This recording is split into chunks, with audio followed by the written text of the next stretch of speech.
पंडित जी वो टीका करने के लिए तिलक की थाली थी। चंदन वाली नहीं है।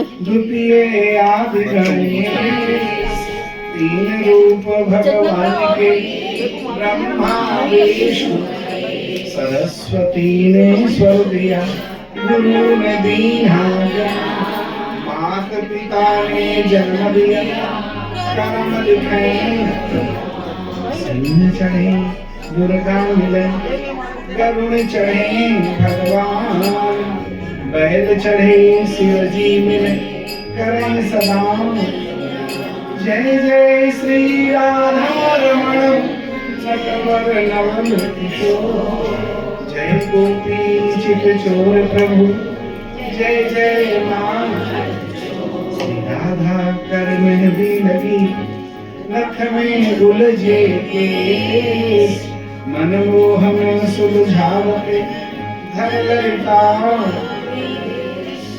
मनमोहन अखियां करी नौका के आकार, जो इनमें फंस गयो है वह कुबेरा है, राधे मेरी स्वामी मेरा देकर जन्म जन्म में दीजिए श्री वृंदावन।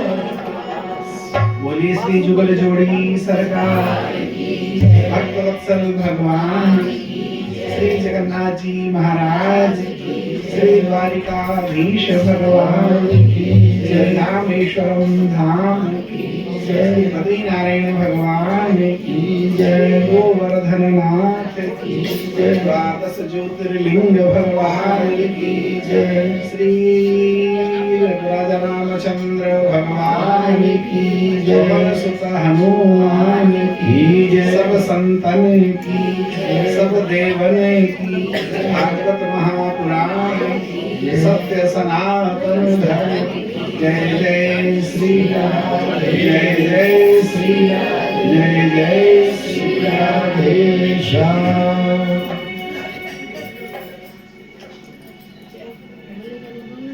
आज कथा का षष्ठम दिवस यानी छठा दिन है। 6 प्रकार के विकार हैं हमारे यहाँ शास्त्रों में जो वर्णन है, काम क्रोध मद लोभ मोह मत्सर। काम क्रोध मद लोभ मोह और मत्सर, तो षड विकारों पर विजय की प्राप्ति के लिए ठाकुर जी के चरणों में विशेष अनुराग के लिए, भक्ति के लिए भागवत कथा है। शरबत बहुत बढ़िया बनाया हो आपने। शरबत बढ़िया बनाने के लिए उसमें सुगंधित द्रव्य भी डलेगा, चीनी भी चाहिए, शुद्ध जल भी चाहिए, और अगर ठंडा करना है तो उसमें बर्फ की भी जरूरत है। इतना सब कुछ करोगे तब जाके बढ़िया शरबत बने। लेकिन अगर उसमें खराब करना तो मिट्टी का तेल कितना डालना चाहिए? 1 ढक्कन।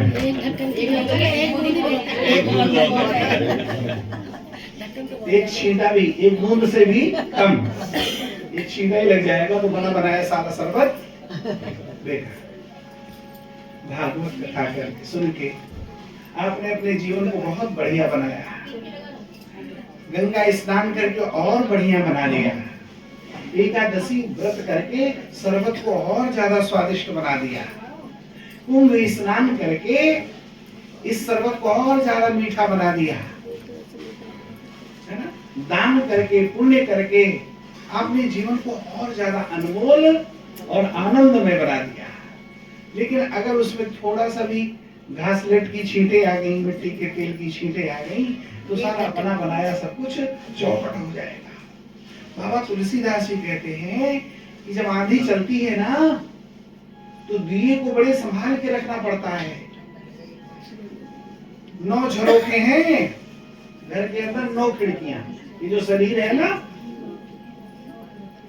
तो इसमें जो द्वार है न जाने कौन से द्वार से हवा आ जाए और दीपक बुझ जाए। इसलिए प्रत्येक द्वार पर यदि हम भगवान को विराजित कर देंगे तो फिर वो दिया जलता रहेगा। यानी उन जो है द्वारों पर, उन खिड़कियों पर हम प्रभु के नाम की किमारी लगा देंगे। माता जानकी जी से पूछा गया कि राम जी के वियोग में आप जीवित कैसे रही, आपके प्राण गए क्यों नहीं? तो जानकी जी कहती हैं कि नाम पाहरू दिवस निशि, ध्यान तुम्हारे कपाट, और लोचन निज पद जंत्रित, प्राण जाए। प्राण जाए तो किस मार्ग से जाएं? प्रत्येक रोम रोम पर भगवान का नाम स्मरण हो रहा है, रोम रोम से भगवान की स्मृति हो रही है। तो बना बनाया शरबत, बना बनाया जीवन बिगड़े ना, इसके लिए क्या करें? प्रेम की लगन लगी है जिनको, क्या मथुरा क्या काशी रे, लगन लगी है क्या मथुरा क्या काशी रे, प्रेम की लगन लगी है जिनको, क्या मथुरा क्या काशी रे, जिनको लगन लगी है उनको, क्या मथुरा क्या काशी रे, फिरते वृंदावन के वासी रे, गोविंद के गुण गाते फिरते वृंदावन के वासी रे। कवारी जाकी चाल मेरो यशोदा को लाल, कवारी जाकी चाल मेरो यशोदा को लाल, कवारी जाकी चाल मेरो यशोदा को लाल, कवारी जाकी चाल मेरो यशोदा को लाल, संग फिरे ग्वाल बाल मेरो यशोदा को लाल, संग फिरे ग्वाल बाल मेरो यशोदा को लाल, कवारी जाकी चाल मेरो यशोदा को लाल, कवारी जाकी चाल मेरो यशोदा को लाल, जाको घूंघर वाले बाल मेरो यशोदा को लाल, जाके घूंघर वाले बाल मेरो यशोदा को लाल, जो है जग प्रतिपाल मेरे यशोदा को लाल, जो है जग प्रतिपाल मेरो यशोदा को लाल, मत लारी मत लारी मत लारी जाकी चाल मेरो यशोदा को लाल, मत लारी जाकी चाल मेरो यशोदा को लाल, मेरो नंद जी को लाल मेरो यशोदा को लाल, मेरो नंद जी को लाल मेरो यशोदा को लाल, वारी जाकी चाल मेरो यशोदा को लाल, वारी जाकी चाल मेरो यशोदा को लाल। भगवान का जब कीर्तन करें तो भगवान का दर्शन करना चाहिए। रोज भगवान का कीर्तन जरूर करना चाहिए। ये नहीं घर के सारे लोग बैठेंगे तभी कीर्तन करेंगे। कोशिश करो एक बार बोल, और कोई भी ना बैठे तो आप तो जरूर बैठो, भगवान के आगे बैठो और भगवान का कीर्तन शुरू करो। भगवान भी आपके संकीर्तन में सम्मिलित हो जाएंगे। रोम रोम से भगवान का स्मरण होना चाहिए। भगवान का जो जन्मोत्सव है केवल नंद बाबा के यहाँ मनाया गया ऐसा नहीं है। यहाँ प्रभात नगर में भी यहाँ पर नंदोत्सव हुआ, जन्मोत्सव मनाया। लेकिन इससे भी अच्छी बात हो रही है कि अपने हृदय में भगवान का जन्मोत्सव मनाया जाए, हृदय में महसूस किया जाए कि मेरे हृदय में भगवान हैं। और जब अपने हृदय में महसूस होगा तो फिर सामने वाले के हृदय में भी हमें महसूस करने की कोशिश करनी चाहिए। और ऐसे ऐसे ऐसे ऐसे ऐसे फिर अपना दायरा बढ़ाना चाहिए। तो फिर कैसे कितना बढ़ा देना चाहिए बोले, फिर जगत के कण कण में फिर भगवान का हमें एहसास हो जाएगा। भगवान शंकराचार्य को मारने के लिए एक यमन आया, वो तलवार लेकर के उन्हें मारना चाहता था। कि भगवान शंकराचार्य के जो शिष्य थे स्वामी पदमपाद, उन्हें पता चल गया कि मेरे गुरुजी पर कोई संकट आया है। तो वे नरसिंह भगवान के भक्त थे, तो उन्होंने नरसिंह भगवान का ध्यान किया और उसी समय नरसिंह भगवान का अवतार हो गया।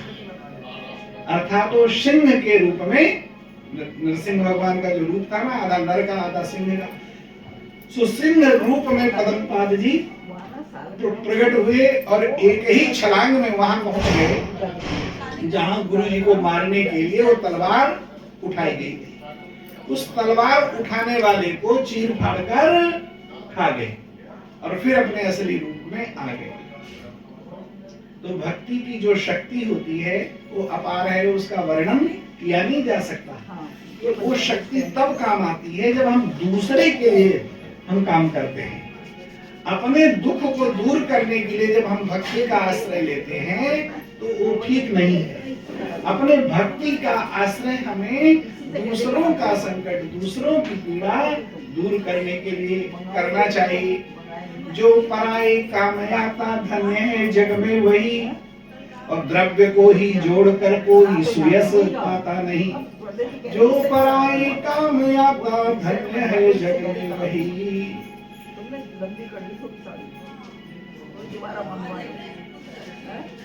भरने को तो दुनिया में पशु भी पेट भरते हैं, क्यों भरने को तो दुनिया में पशु भी पेट भरते हैं। जो मिलकर बांट कर खाए उसे इंसान कहते हैं।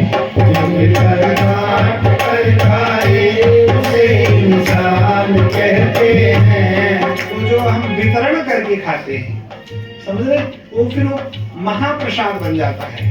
अकेले खाने वाले को फिर अकेले ही भोगना पड़ता है, और जो सबको प्रसाद वितरण करता है उससे कोई दोष पाप नहीं लगता। और मीठी चीज तो कभी भी चुप करके नहीं खाना चाहिए, वो अपना बांट करके ही खाना चाहिए। और चाहे मीठी हो चाहे वो नमकीन हो, कैसी भी हो। कल एकादशी का व्रत था और हम और आचार्य जी जो है दोनों जाने लगे, तो बहू रानी ने कहा कि मेरा भी एकादशी का व्रत है, यदि कूटू की पकौड़ी खाए बिना आप गए तो मैं भी नहीं खाऊंगी। कितना जो है समर्पण कि मेरा सारा दिन व्रत है और इस टाइम मैं व्रत तभी खोलूंगी जब आप दोनों खाके हमारे हृदय गदगद हो गया, नेत्रों में अश्रु का भाव आ गया और हम दोनों मैंने रोक लिया। इन्हें बड़ी शीघ्रता थी, अखंड रामायण में भी जाना था, लेकिन फिर भी हमारे निवेदन पर, हमारे आग्रह पर आप रुके। तो अकेले खाने वाला चोर है, अकेले खाने वाला। बोलिए श्री वृंदावन बिहारी लाल की जय, श्रवण नारायण भगवान की जय, बांके बिहारी लाल की जय।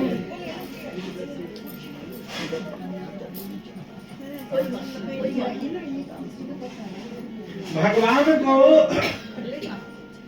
पुकारने में ऐसा भाव होना चाहिए कि हमारी आवाज भगवान तक पहुंच जाए।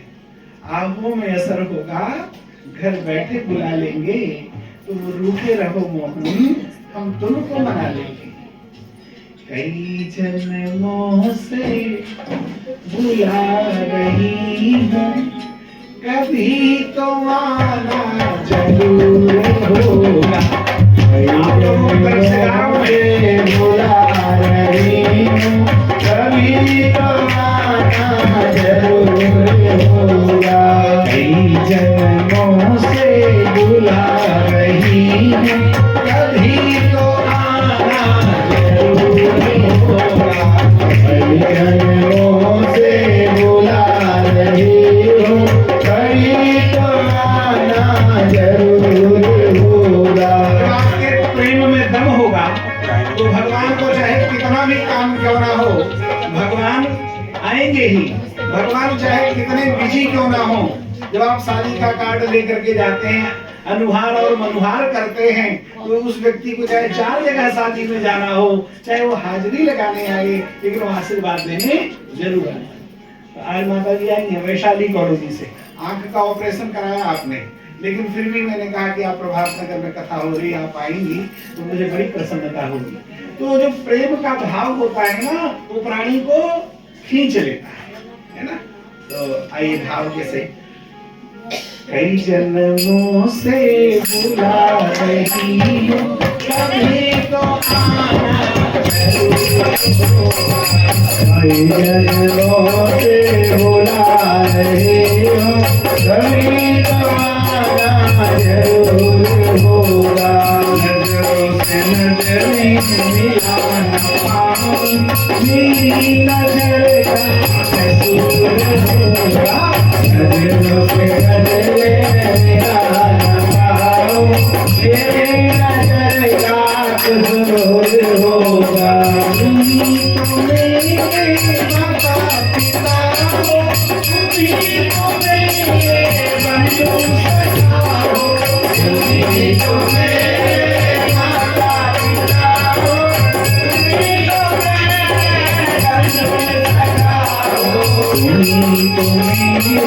माता पिता हो, तुम मेरे बंधु सखा हो, तुम मेरे माता पिता हो, तुम मेरे बंधु सखा हो। तुम संग नाते अनेक छूटे, कोई तो नाता जरूर होगा। तुम संग नाते अनेक जोड़े, कोई तो नाता जरूर होगा। जन्मों से बुला रही हूँ, कभी तो आना जरूर होगा।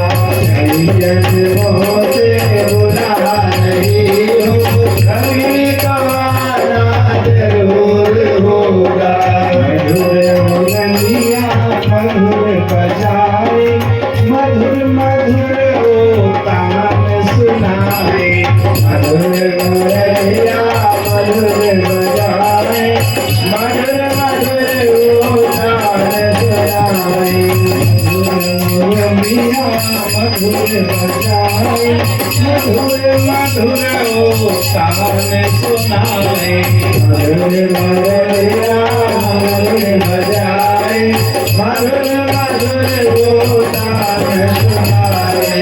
मधुर मुरलिया बजाने मोहन, जहाँ में आना जरूर होगा। मधुर मुरलिया बजाने मोहन, जहाँ में आना जरूर होगा। तो मेरी आत्मा हो, तुम्ही तो मेरे परमात्मा हो, तुम्ही तो मेरी आत्मा हो, तुम्ही तो मेरे परमात्मा हो। मुझी में रहकर मुझी से पर्दा हटाना जरूर होगा। मुझी में रहकर मुझी से पर्दा हटाना जरूर होगा। जन्मों से बुला रही हूँ, कभी तो आना जरूर होगा। कई जन्मों से बुला रही हूँ, कभी तो आना जरूर होगा। आँखों में बस गई तस्वीर तेरी, दिल मेरा बन गया जागीर तेरी। आँखों में बस गई तस्वीर तेरी, दिल मेरा बन गया जागीर तेरी। तू मेरा ठाकुर मैं तेरी चेरी, तू मेरा ठाकुर मैं तेरी चेरी। बरस दिखाना जरूर होगा, बरस दिखाना जरूर होगा, बरस दिखाना जरूर होगा, बरस दिखाना जरूर होगा। जन्मों से बुला रही हूँ, कभी तो आना जरूर होगा। हरे जन्मों से बुला रही हूँ, कभी तो आना जरूर होगा। बुलाते हो वृंदावन में, कभी बुलाते बरसाने में, कभी बुलाते हो वृंदावन में, कभी बुलाते हो बरसाने में। अपने घर में मुझे बुलाते, मेरे घर आना जरूर होगा। अपने घर में हमें बुलाते, मेरे घर आना जरूर होगा। कई जन्मों से बुला रही हूँ, कभी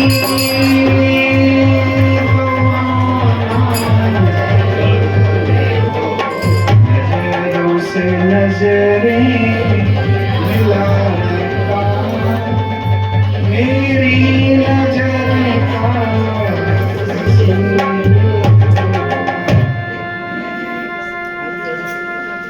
गोपांगनाओं का बड़ा पवित्र भाव है। वे नित्य भगवान श्री कृष्ण का संकीर्तन करती हैं।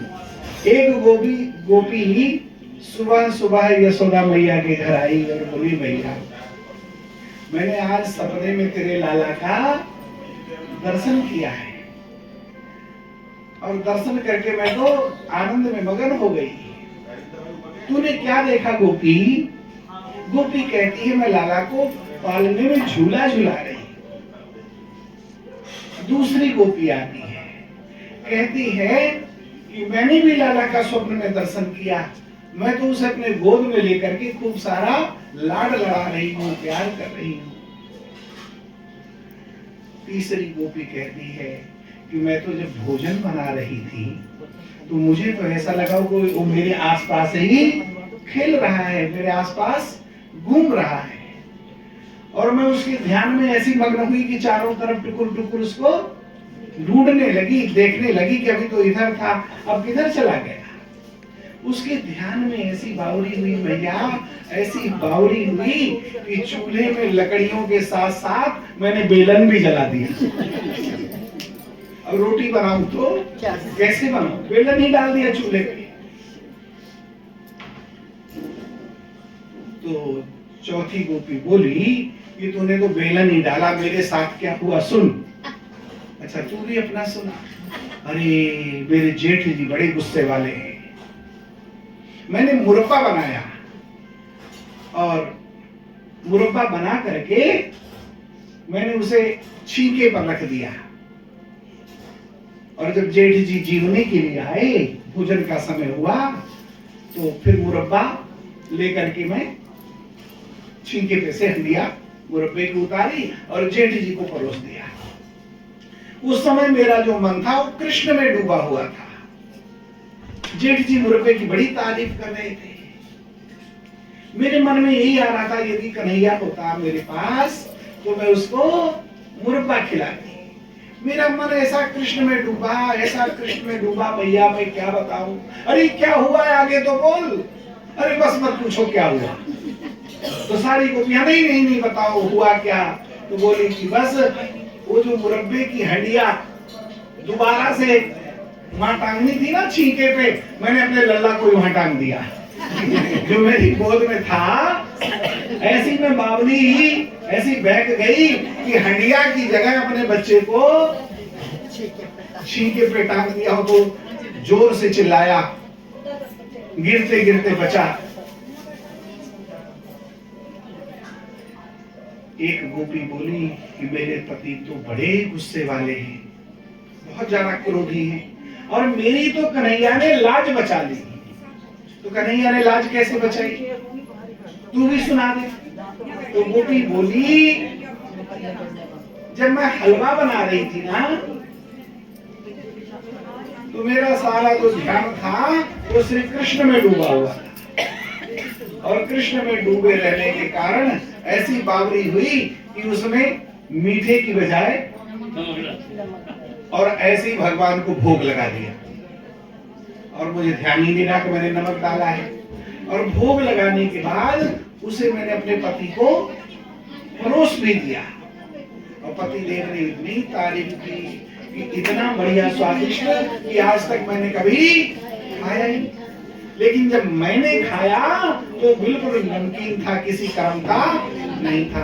तो इतनी लाज रखी मेरी कन्हैया। कन्हैया इस प्रकार गोपियों को आनंद से आनंदित करते हैं। हमें भी सोचना चाहिए कि जब हम रसोई बनाते हैं तो क्या उस समय पर हम भगवान का स्मरण करते हैं? यदि भोजन बनाते समय हम भगवान का स्मरण करेंगे तो हमारा भोजन भी भगवान का प्रसाद बन जाएगा। नित्य नई लीलाएं भगवान करते हैं। एक बार भगवान श्री कृष्ण ने कुछ गोपालों को देखा जो बड़े कमजोर से थे, दुबले पतले।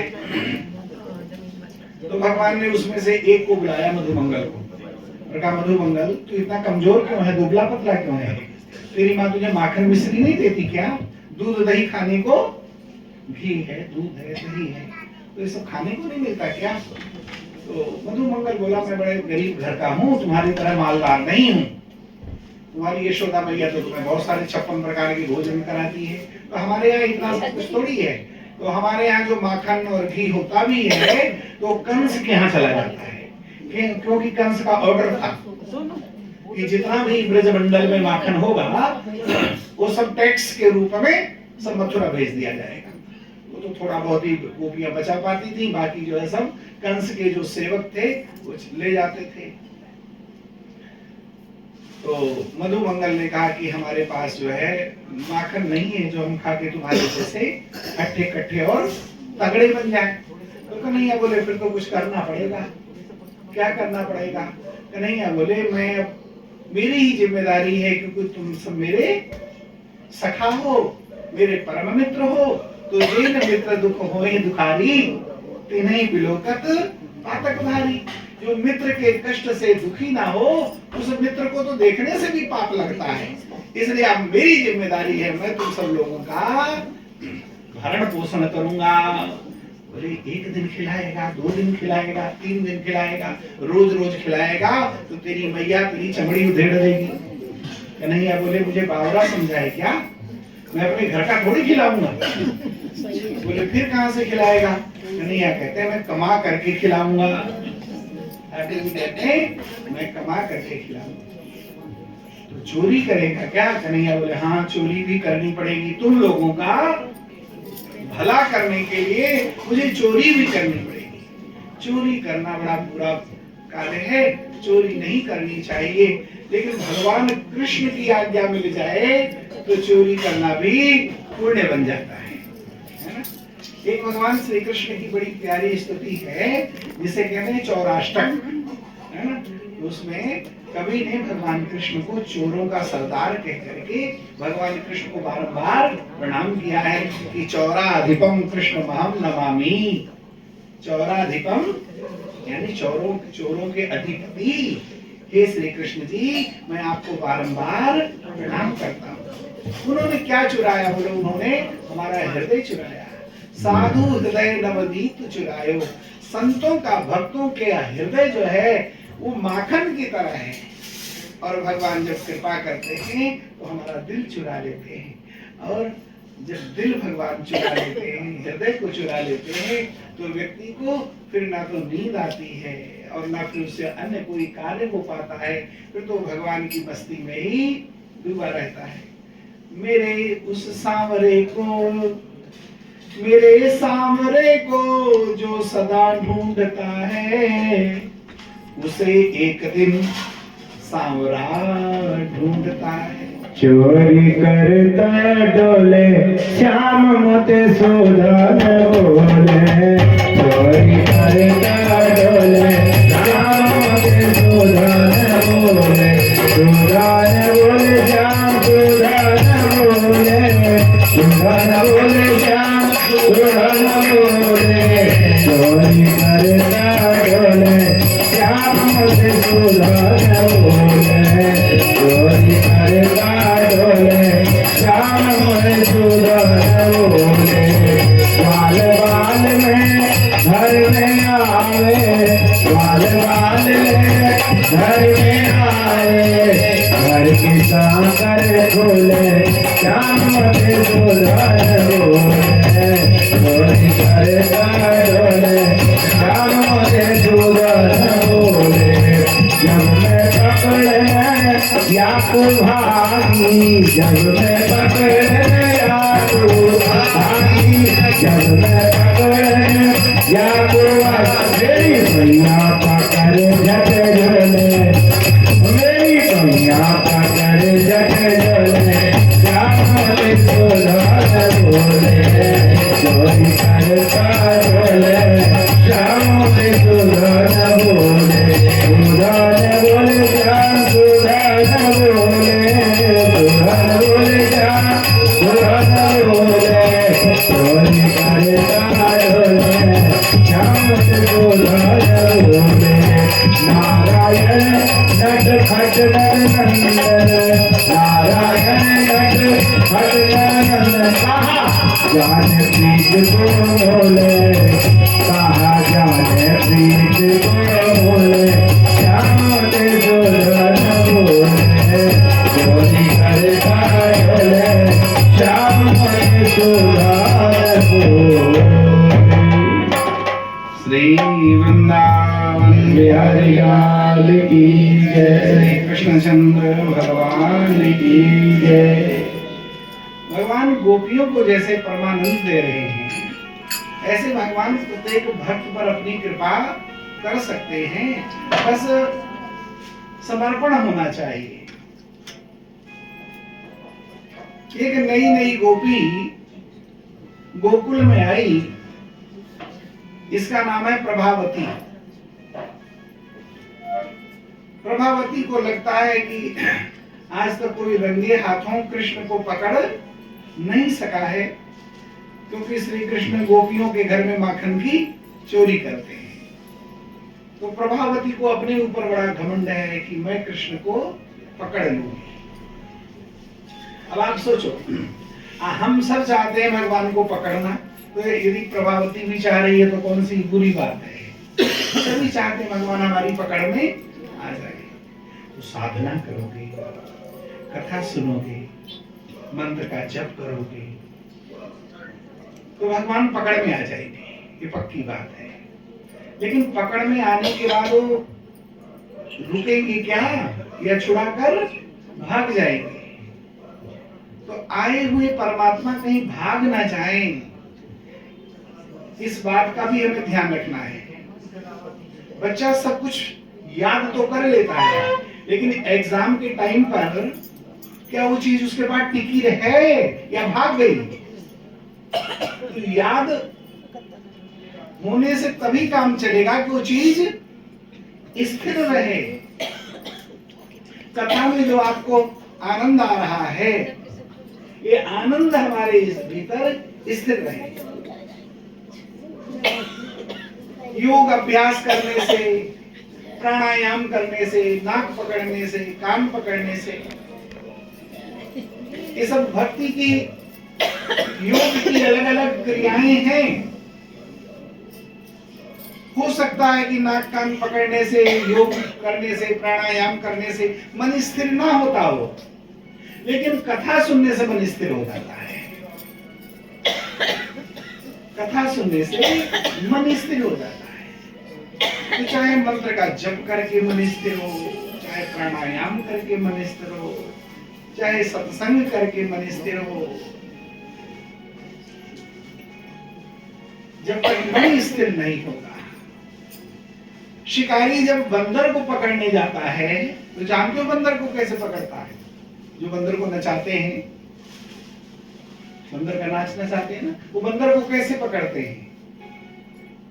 बंदर बताओ कैसे पकड़ते हैं? बंदर जल्दी पकड़ तो नहीं आ सकता, तो वो जो है छोटी मुंह का घड़ा, बहुत छोटे मुंह का घड़ा जिसमें चने डाल देते हैं, और बंदर चने के लोभ में वो दोनों हाथ एक साथ डाल देता है। मुंह तो जाता नहीं, हाथ तो दोनों हाथ डाल देता है। अब मुट्ठी जब बंध जाती है तो हाथ निकलता नहीं, तो उसे लगता है किसी भूत ने मुझे पकड़ लिया। अगर वो मुट्ठी खोल दे तो मुक्त है, लेकिन वो मुट्ठी नहीं खोलता और इतने में शिकारी उसको पकड़ लेता है। जो भी उसकी विधि है कि जाल से पकड़ेगा या बांध के पकड़ेगा, जैसे भी पकड़ेगा फिर वो पकड़ में आ जाता है। तो वानर कौन है? बोले हम सब वानर हैं। और घड़ा क्या है? बोले संसार ही घड़ा है, और जो विषय वासनाएं हैं, जो भौतिक सुख है, यही चने हैं। उन विषय वासनाओं और सुखों को भोगने में हम इतने आसक्त हो जाते हैं कि बस माया हमें पकड़ लेती है, लेकिन हम छूट नहीं पाते हैं, पकड़े जाते हैं। तो स्वामी राम सुखदास जी महाराज कहते हैं यदि उन विषय रूपी मुट्ठी को हम खोल दें तो फिर हम मुक्त ही हैं। भगवान सुखदेव जी वर्णन करते हैं ये भागवत ग्रंथ ऐसा दिव्य ग्रंथ है जो 7 दिन में ही व्यक्ति का कल्याण कर सकता है, मुक्ति दिला सकता है। बोले इसका प्रमाण क्या है? तो बोले राजा परीक्षित प्रमाण है। राजा परीक्षित को 7 ही दिन में मोक्ष की सदगति की प्राप्ति हो गई।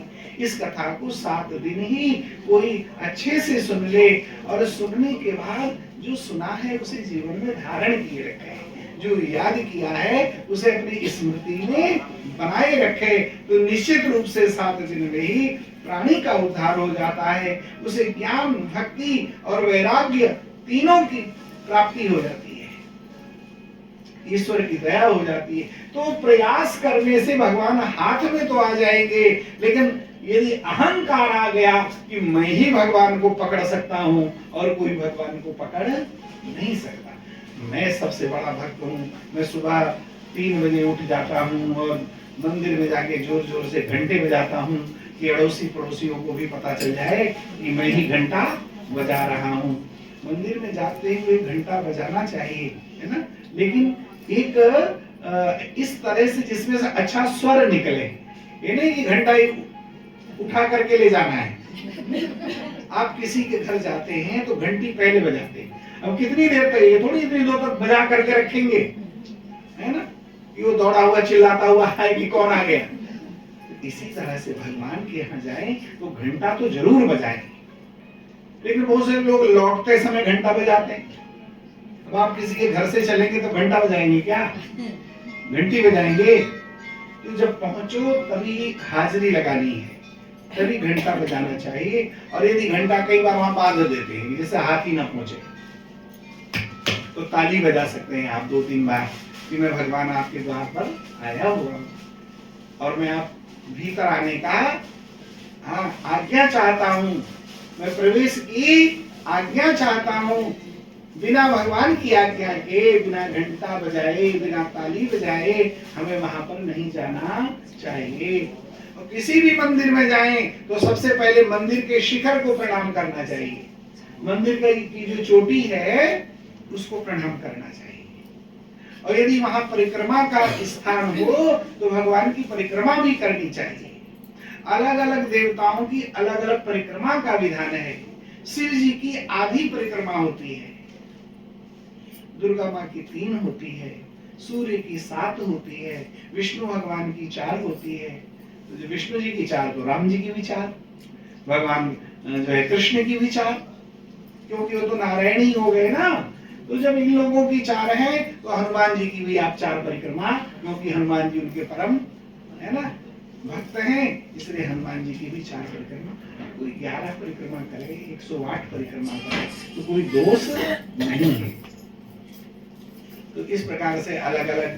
तो प्रभावती ने प्रयास किया कि मैं बढ़िया माखन बनाऊंगी और कृष्ण को बुलाऊंगी, और बहुत बढ़िया उसने प्रभावती ने माखन बनाया। तो अब उसे भगवान को बुलाना नहीं पड़ा, भगवान को अपने विश्वस्त सूत्रों के द्वारा स्वयं पता चल गया कि प्रभावती ने बहुत बढ़िया माखन बनाया है। तो आज फिर प्रभावती के घर पे ही हमला किया जाए। तो सारे बाल मंडली ने, गोपाल मंडली ने बताया कि वो बड़ी चतुर है, बड़ी तेज है, बड़ी हट्टी कट्टी है, उससे मुकाबला करना बड़ा मुश्किल है, उसके अंदर बड़ा अहंकार है कि कोई मुझको हरा नहीं सकता। तो भगवान बोले चिंता ना करो। गर्मियों के दिन थे और दोपहरी का समय था, तो छींके पर हंडिया रख दी माखन की और एक घंटी भी बांध दी। और घंटी बांधने का उद्देश्य यही था कि कोई जरा सा भी छुएगा तो घंटी बज जाएगी। और हंडिया के ऊपर उसने एक परात रख दी और परात में पानी भर दिया और नीचे पलंग लगा करके खर्राटे ले दी मालपुड़िया खा करके। अब कन्हैया जो खिड़की से आए तो उन्होंने देख लिया सारा माजरा, तो दो बालकों को बुलाया और कहा यमुना जी से जो है कमल लेकर के आओ। तो जड़ सहित तो बच्चे गए यमुना जी और वहां से 2 कमल की नाल लंबी लेकर के आए। तो भगवान ने कमल का फूल और कमल का मूल दोनों तोड़ दिया। उसके बाद वो लंबी पाइपलाइन तैयार हो गई और उसे, क्योंकि अंदर से कोकली होती है, कमल की जो डंडी होती है ना, जैसे कमल ककड़ी होती है ना, तो ऐसी तो कमल की वो नाल थी, तो लंबी नाल थी। अब उससे भगवान ने बाहर से उसे खींचा पानी, तो सारा परात का पानी खिड़की से बाहर हो गया। और उसके बाद भगवान ने परात उठा करके नीचे रख दी। और अब ज्यों ही भगवान उस माखन के हंडिया को उतारना चाह रहे थे कि उसी समय घंटी महारानी थी। तो भगवान कृष्ण बोले कि हे घंटी महारानी, हम तुमसे हाथ जोड़कर स्तुति करते हैं, हम अपने मित्रों को जब तक खूब पेट भर के खिलाना दें तब तक तुम बजना नहीं। तो भगवान की जो आज्ञा है वो जड़ और चेतन सब पर भगवान की आज्ञा चलती है। तो घंटी बिल्कुल शांत हो गई और अब भगवान ने माखन उतारा है और केवल अपने मित्रों को ही नहीं खिलाया, कहते हैं बानरों को भी खिलाया। रामा अवतार में इन बंदरों ने भगवान की बड़ी सहायता की थी। तो भगवान राम उनके ऋणी हो गए थे।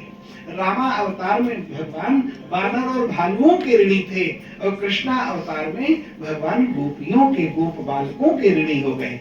सो भगवान ने बानरों को भी बांटा और अपने मित्रों को भी खिलाया। और जब सब खूब छक गए, सबका पेट भर गया, तब भगवान ने भी थोड़ा सा माखन, अरे अभी तो भगवान के होठों से लगा ही होगा कि वो घंटी जोर जोर से घन घन घन घन घन घन घन घंटी बजने लगी। बोले वृंदावन बिहारी लाल की जय। अब तो गोपी उठ गई और उसने कन्हैया को पकड़ लिया और अभी तो भगवान के गालों से, होठों से हल्का सा माखन लगा था। और कन्हैया बोले अरे गोपी, आज छोड़ दे फिर ना आऊं, है ना, देखो बुला रही है गैया। कन्हैया ने बड़ी विनती की लेकिन गोपी आज छोड़ने वाली नहीं है। तो कन्हैया बोले अच्छा जरा इस घंटी से तो पूछो तू बजी क्यों। तो कन्हैया ने कहा घंटी महारानी ने तुमसे कहा था कि जब तक सब लोग खा पी ना ले तब तक नहीं बजना। तो घंटी बोली महाराज प्रभु जी, अगर मैं नहीं बजती तो सृष्टि का सारा विधान बिगड़ जाता, क्योंकि जब भगवान भोग लगाए तो घंटी तो वृंदावन बिहारी लाल की जय। और घंटी का उत्तर सुन करके भगवान शांत हो गए और गोपी कन्हैया को लेकर के यशोदा मैया के पास चली है। ग्वालिन मत पकड़े मेरी गैया, मेरी दुख नरम कलैया। ग्वालिन मत पकड़े मेरी गैया, मेरी दुख नरम कलैया। ग्वालिन मत पकड़े मेरी गैया, मेरी दुख नरम कलैया। ग्वालिन मत पकड़े मेरी गैया, मेरी दुख नरम कलैया। आज छोड़ दे सौगंध खाओ, आज छोड़ दे सौगंध खाओ। मेरे नाते घर को आओ, मेरे नाते घर को आओ। देखो बुला रही है गैया, देखो बुला रही है गैया। ग्वालिन मत पकड़े मेरी गैया, ग्वालिन मत पकड़े मेरी गैया, मेरी दुख नरम कलैया। ग्वालिन मत पकड़े मेरी गैया, मेरी दुख नरम कलैया। बोलिए श्री वृंदावन बिहारी लाल की जय। लेकिन आज तो प्रभावती ने जम के कन्हैया को पकड़ लिया था। अब कहते हैं भगवान की जो ये चोर मंडली है ना, बाल गोपाल चोर विद्या प्रचार मंडल, तो इस गोपी का जो देवर था छोटा सा था, वो भी इस मंडली का सदस्य था।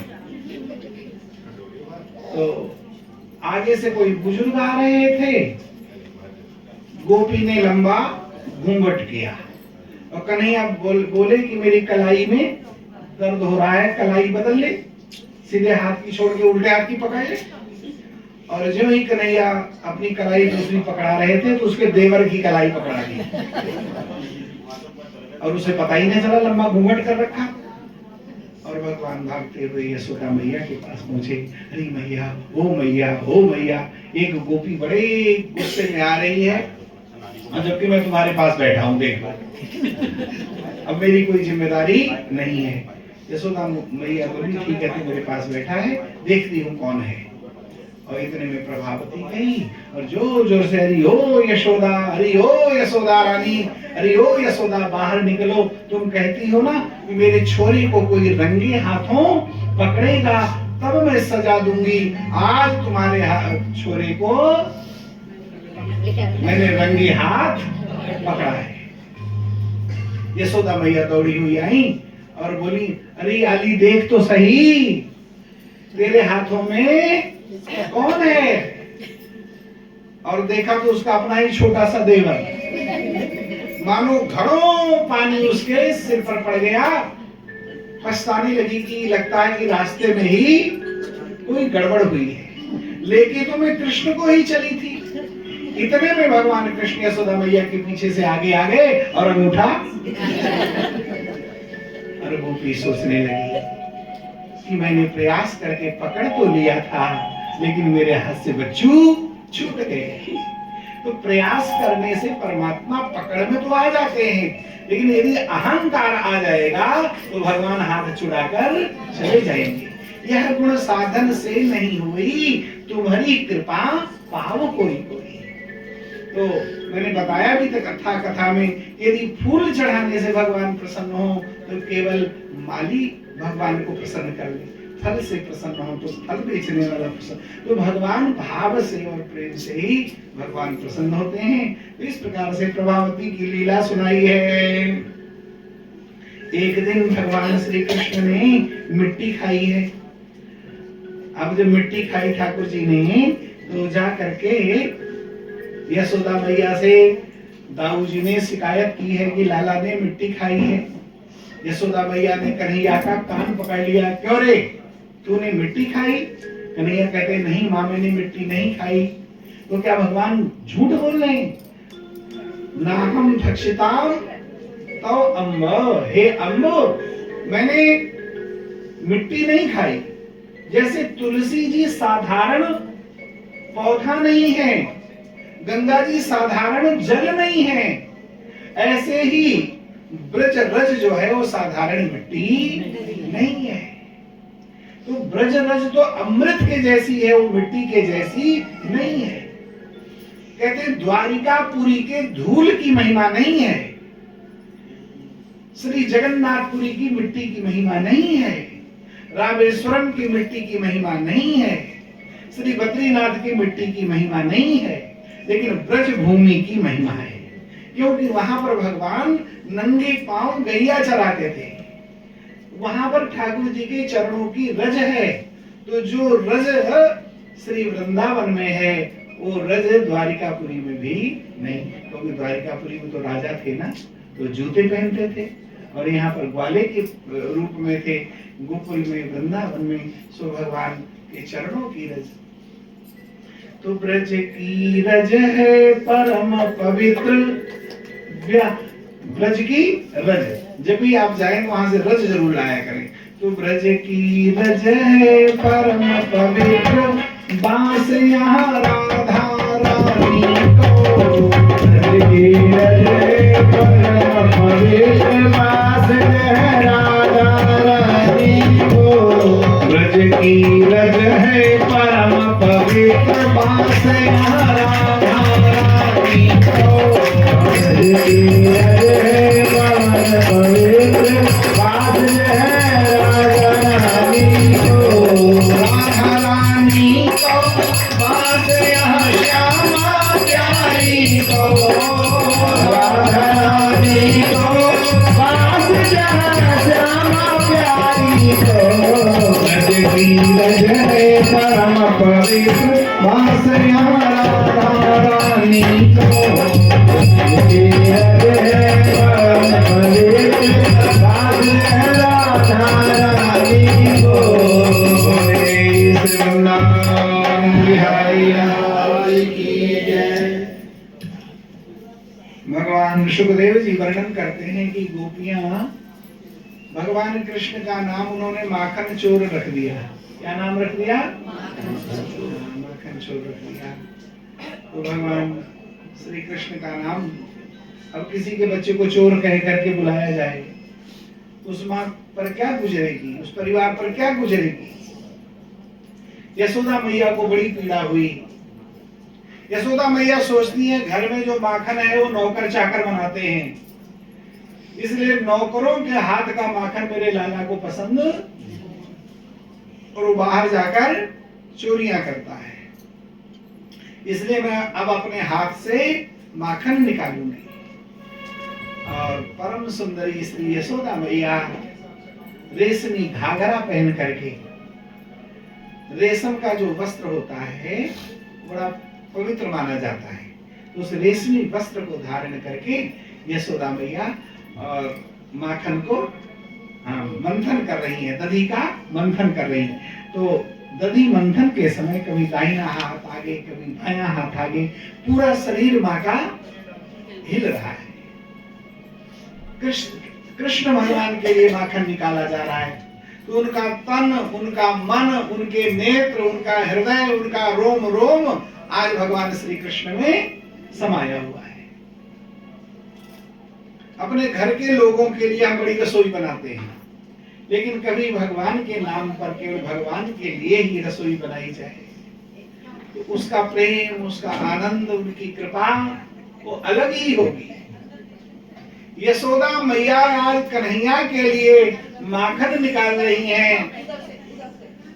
सोते हुए कन्हैया जाग गए, और जब जग गए कन्हैया तो कन्हैया को बड़े जोर से भूख लगी है। बच्चा जब सो के उठता है तो भूख लगी होती है। रोज तो कन्हैया को माखन खिलाने के लिए, दूध पिलाने के लिए विनती करनी पड़ती थी, चिरौरी करनी पड़ती, तब कन्हैया खाते।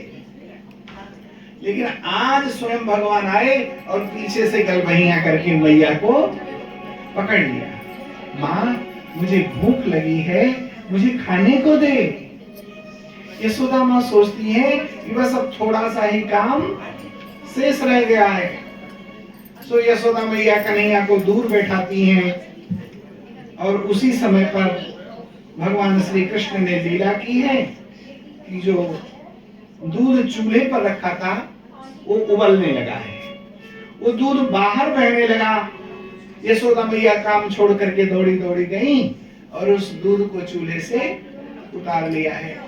भगवान कृष्ण को क्रोध आया अपने ठाकुर जी को कि मुझे तो गोद में लिया नहीं, मैं रो रहा था और दूध उठाने चली गई। इन्हें पूत प्यारा नहीं है, दूध प्यारा है।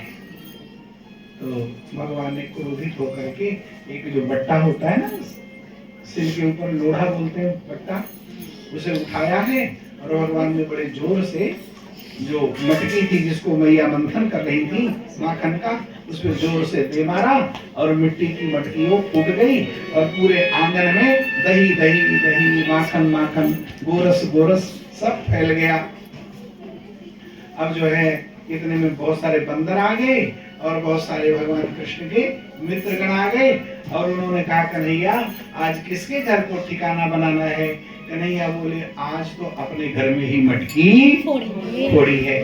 तो सबको माखन का लोना उठा उठा करके भगवान अपने हाथों से सबको बांट रहे हैं, भगवान सबको खिला रहे हैं। इतने में यशोदा मैया दौड़ी हुई आई। आज तो उनके क्रोध का पारावार कि जो गोपियां इसे कहती है ना माखन चोर, वो सही कहती हैं और आज मैं इसको दंडित जरूर करूंगी। और यशोदा मैया डंडी लेकर के पीछे पीछे और कन्हैया आगे आगे दौड़ते दौड़ते दौड़ते यशोदा मैया थक गई। केवल 2 अंगुल की दूरी थी दोनों के बीच में, है ना? कितनी दूरी? केवल 2 अंगुल की दूरी, लेकिन फिर भी यशोदा मैया कन्हैया को पकड़। ऐसे ही हमारे और भगवान के बीच में केवल 2 अंगुल की दूरी है, मोह और ममता, है ना? तो ये जो है मोह ममता तो एक ही है, दूसरा है अहंकार। तो इस अहंकार और ममता को यदि हम संसार से हटा करके भगवान को शरणागति रूप में हम अपने को अर्पित कर दें तो फिर भगवान को हम पकड़ सकते हैं। यशोदा मैया के मन में था कि मेरे हाथ में डंडी है और मैं कन्हैया को पकड़ लूंगी, लेकिन थक गई, लेकिन फिर भी पकड़ नहीं सकी। अंत में कन्हैया स्वयं अपने आप रुक गए और यशोदा की पकड़ में आ गए। मैया ने कन्हैया को कहते ऊखल से बांधा है। कैसे बांधा? हाँ, ऊखल से बांधा है। और भगवान जो थे ऊखल की ये जो लीला है, ऊखल बंधन की लीला, क्योंकि यमलार्जुन उद्धार की लीला है।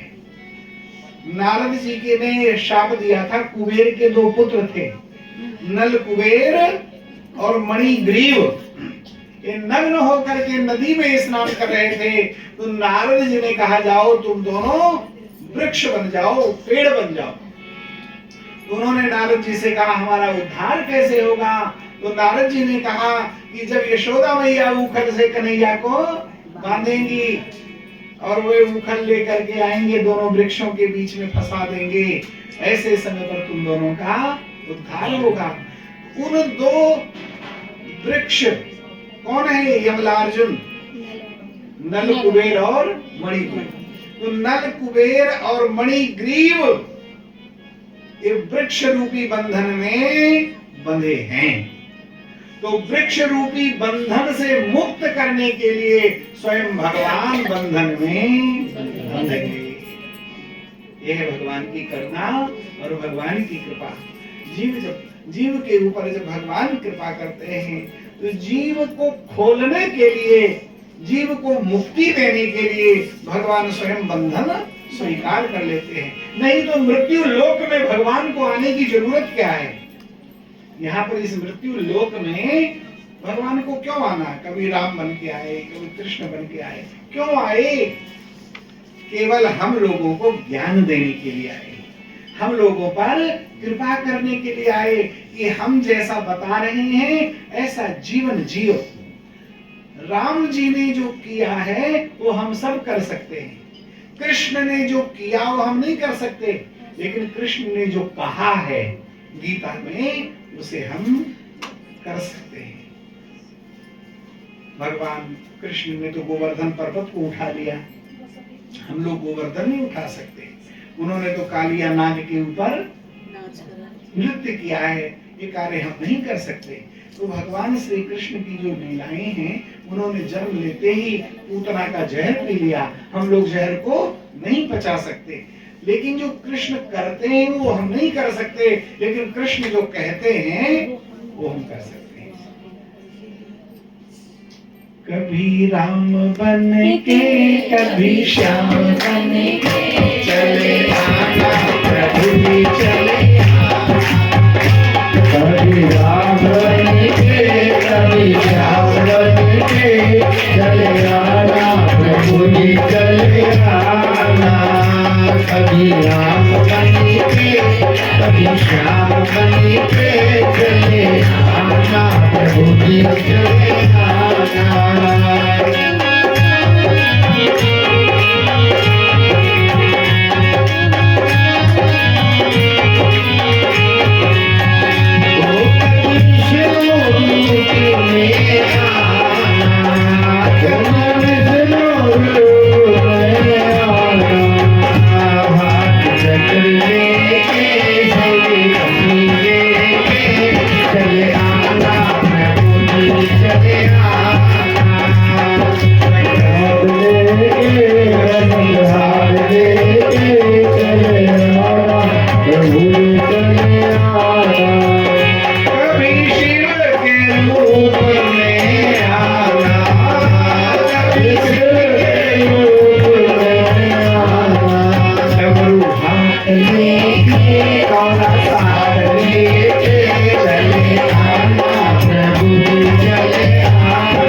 भगवान को किस रूप में पाना चाहते हैं। एक भक्त था, वो जो है शिव जी का कट्टर भक्त था। किसका? शिव जी। हाँ, वो किसी और देवता का नाम सुन ही नहीं सकता था। तो उसने अपने दो कानों में छोटी छोटी घंटियां बांध ली कि अगर कोई और नाम लेता ना तो घंटी बजा देता कि मुझे और किसी का नाम, मुझे केवल शिव जी का नाम सुनना। तो एक बार वो मंदिर में गया, उसने भगवान शंकर को क्या किया, धूप बत्ती दिखाई। अब धूप की जो ऊपर फोटो लग रही थी, भगवान कृष्ण की मूर्ति रखी हुई थी बगल में, तो धूप हवा का जो ऐसा प्रेशर था कि धूप का जो धुआं था वो कृष्ण जी की नाक में जा रहा था। अब उससे बर्दाश्त नहीं हुआ कि धूप तो मैं दिखा रहा हूँ शिव जी को और मजा ले रहे हैं कन्हैया। तो उसने कॉटन उठाई और कृष्ण जी की नाक में, उसी समय भगवान प्रकट हो गए। भगवान श्री कृष्ण प्रकट हो गए, भाई मेरी नाक में कॉटन क्यों लगा रहा है? तो बोले कि मैं तो शिव जी की आराधना कर रहा था, तो आप कैसे प्रकट हो गए? तो भगवान कृष्ण बोले कि तूने मुझे मूर्ति नहीं माना, तूने मुझे साक्षात माना कि मैं सुगंध ले रहा हूँ। तो जब तक हम मूर्ति को मूर्ति मानते हैं तब तक हमें लाभ नहीं होता। मूर्ति को जब हम साक्षात परमात्मा का रूप मानेंगे तो भगवान की कृपा हो जाएगी। कभी कृष्ण रूप में आना, कभी कृष्ण रूप में आना, कभी श्याम रूप में आना, कभी श्याम रूप में आना। साथ लेके मुरली हाथ लेके चले आना प्रभु चले आना। बंसी हाथ लेके चले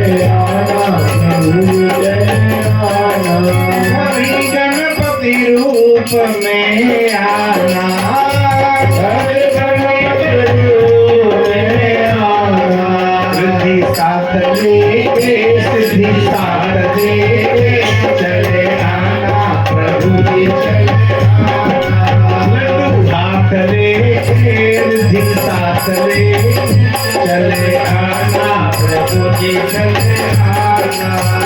चले आना प्रभु जी चले आना। चले आना प्रभु जी चले आना।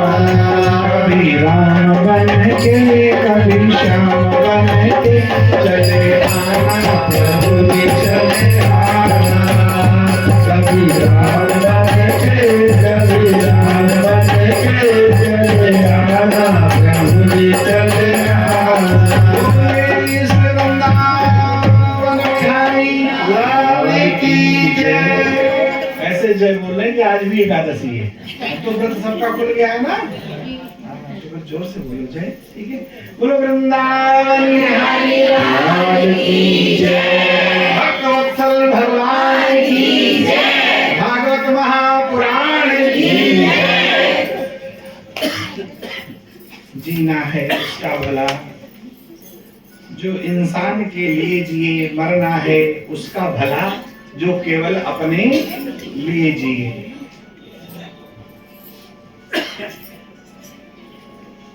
भगवान सुखदेव जी वर्णन करते हैं कि यशोदा मैया ने मान लिया कि जो है कन्हैया ने ये सारी मटकी फोड़ी है, और कन्हैया को फिर रस्सी से ऊपर से बांधने की कोशिश की और रस्सी 2 अंगुल।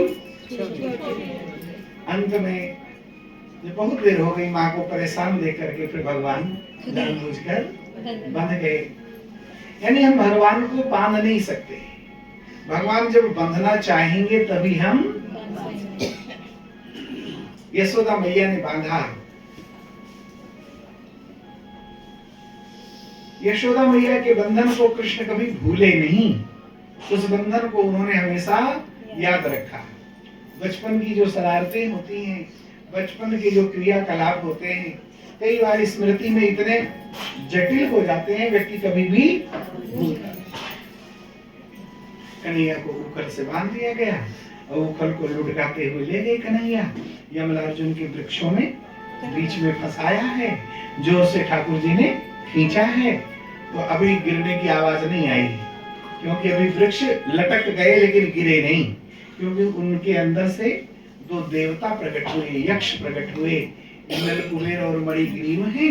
इन्होंने भगवान की स्तुति की कि अच्छा हुआ नारद जी ने हमें शाप दिया, जो हमें आपके दर्शन का सौभाग्य मिला है। तो यदि हमारे जीवन में दुख आए तो हमें यही तब भी भगवान को धन्यवाद ही बोलना चाहिए कि दुख आया है तभी तो हम भगवान का स्मरण कर रहे हैं। इसलिए कहते हैं ना हनुमान जी का, हनुमंत विपत्ति प्रभु सोई जब तब सुमिरन भजन न होई। सबसे बड़ा दुख और विपत्ति वह है जब हम भगवान को भूल जाएं। बड़े से बड़े कष्ट में भी जब व्यक्ति भगवान का स्मरण करता है तो भगवान उसकी रक्षा करते हैं। मृकंडू नाम के एक ऋषि थे। क्या नाम? हाँ, तो मृकंडू ऋषि के यहाँ पर मार्कंडे का जन्म हुआ। उन्हें भगवान शिव ने कहा था कि तुम्हारे पुत्र की आयु केवल 12 वर्ष होगी। तो उन्होंने अपने पुत्र को महामृत्युंजय मंत्र रटवा दिया। ओम त्र्यंबकम यजामहे सुगंधिम पुष्टिवर्धनम मृत्योर्मुक्षीय। इस मंत्र का इतना जाप करवाया अपने बेटे से, इतना जाप करवाया है। कहते हैं कि जब 12 साल की उसकी आयु पूरी हो गई, उसको लेने के लिए स्वयं यमराज आए, और जब यमराज लेने के लिए आए तो उस बालक ने शिवलिंग को दोनों हाथों से, तो यमराज अपना फंदा फेंकते हैं, अपना पास फेंकते हैं उस बच्चे को खींचने के लिए, और वो जो पास फेंका है तो मार्कंडे जी को उसमें फंस गए और साथ में शिवलिंग भी फंस गया। उसके जो जोर से खींचा यमराज ने तो शिवलिंग उखड़ गया, और जो शिवलिंग उखड़ गया तो स्वयं भगवान शंकर त्रिशूल लेकर प्रकट हो गए। यमराज को मारने के लिए दौड़े, और यमराज को तो भागे राह न मिले। यमराज ने भगवान शंकर की स्तुति की है, भगवान शिव से क्षमा मांगी है और भगवान शिव ने मृगंडू के पुत्र मार्कंडे को अमर कर दिया। आज भी मार्कंडे जी जीवित हैं। अष्ट चिरंजीवियों में मार्कंडे जी का नाम भी है। बोलो कौन कौन? अश्वत्थामा, राजा बलि, वेद व्यास जी, हनुमान जी, विभीषण जी, कृपाचार्य जी, परशुराम जी, मार्कंडे जी। आज भी जो है मार्कंडे ऋषि, जब बच्चे का बर्थडे होता है, जन्मदिन होता है, तो मार्कंडे ऋषि के साथ सप्त जो चिरंजीवी हैं, मार्कंडे सहित जो अष्ट चिरंजीवी हैं, इनकी पूजा की जाती है। आजकल लोग केक काटेंगे और जो है दिया बुझा देंगे। हमारे यहाँ दीपक जलाने की परंपरा है, दीपक बुझाने की परंपरा नहीं है। दीप दान किया जाता है हमारे यहाँ पर, चाहे वो माता लक्ष्मी को प्रसन्न करना हो, चाहे शनि देव को प्रसन्न करना हो, चाहे पीपल पर दीपक जलाना हो, चाहे तुलसी के नीचे जलाना हो, चाहे दीपावली के दिन दिया जलाना हो, तो हमारे यहाँ दीप दान किया जाता है, दीप प्रज्वलित किया जाता है। दीप को फूंक मारकर बुझाना नहीं चाहिए। बच्चे के जन्मोत्सव पर अष्ट चिरंजीवियों का नाम बोलना चाहिए, और बच्चा अगर बोलने लायक हो जाए, थोड़ा बड़ा हो जाए, तो उसे बुलवाना भी चाहिए। और जन्मदिन की जो देवी हैं, वे माँ दुर्गा का ही रूप हैं। उनका नाम है षष्ठी देवी, जो भगवान कार्तिकेय की अर्धांगिनी मानी गई है। क्या नाम है? षष्ठी देवी। ये जो छठ की तिथि होती है ना, उसकी वो अधिष्ठात्री देवी है षष्ठी देवी। तो ह्रीं षष्ठी देव्यै नमः, ऐसा कह करके जन्मदिन वाले दिन षष्ठी माता का भी पूजन किया जाता है। तो भगवान श्री कृष्ण की लीलाओं का भगवान श्री सुखदेव जी वर्णन करते हैं कि यशोदा मैया ने कन्हैया को बांध दिया, कन्हैया ने यमराज वृक्षों को गिराया और दोनों वृक्ष भगवान की स्तुति करते हैं, नारद बाबा को धन्यवाद देते हैं कि अच्छा हुआ जो हमारे ऊपर दुख आया और हमें वृक्ष बनना पड़ा और हमें भगवान के दर्शन का सौभाग्य मिला। इस तरह से दोनों नलकुबेर और मणिग्रीव भगवान की स्तुति करके अपने धाम चले गए हैं। उसके बाद बड़े जोर से धड़ाम से दोनों पेड़, ना कोई आंधी ना कोई तूफान, और फिर भी अपने आप दोनों वृक्ष धड़ाम से गिरे। सारे ब्रज मंडल के लोगों को बड़ा आश्चर्य हुआ, अरे कन्हैया बाल बाल बच गया, क्योंकि दोनों वृक्षों के बीच में आ गया था। नंद बाबा आए, अरे किसने बांधा मेरे लाला को? पता चला यशोदा मैया ने बांधा। यशोदा मैया रोने लगी कि अगर कन्हैया को कुछ हो जाता, मैंने तो इसकी चोरी चकारी आदि छुड़ाने के लिए बांधा था, तो मुझे क्या मालूम था कि ऐसी आफत आ जाएगी। अब नंद बाबा की गोद में कन्हैया बैठे। नंद बाबा बोले, पता तो किसका बेटा है? कन्हैया कहते हैं कि अब तक तो मैं मैया का था, लेकिन अब मैं आपका बेटा हूँ। इतना सुनते ही नंद बाबा का हृदय गदगद हो गया। यशोदा मैया रोने लगी, कन्हैया दौड़े हुए गए और अपने पीताम्बर से मैया के आंसुओं को पोंछा। नहीं नहीं मैया, मैं तेरा भी बेटा हूँ। इस प्रकार से वात्सल्य भाव को भगवान ने बनाए रखा है। और भगवान ने जो मिट्टी खाई थी और बोले मैंने नहीं खाई, और माँ ने कहा मुंह खोल करके दिखा, तो मुंह खोला जब लाल ने, काफी माँ तत्काल, और देखा अगणित वहां पर नव पृथ्वी पाता। वहां सारे ब्रह्मांड को देख करके यशोदा मैया मानो मूर्छित हो गई।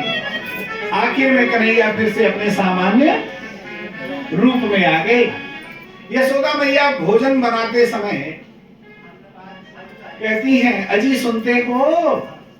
नंद बाबा से, अजी सुनते हो? मैंने लाला के मुख में धरती और आसमान का दर्शन किया है, मैंने पर्वतों का दर्शन किया, सारे ब्रह्मांड का दर्शन किया।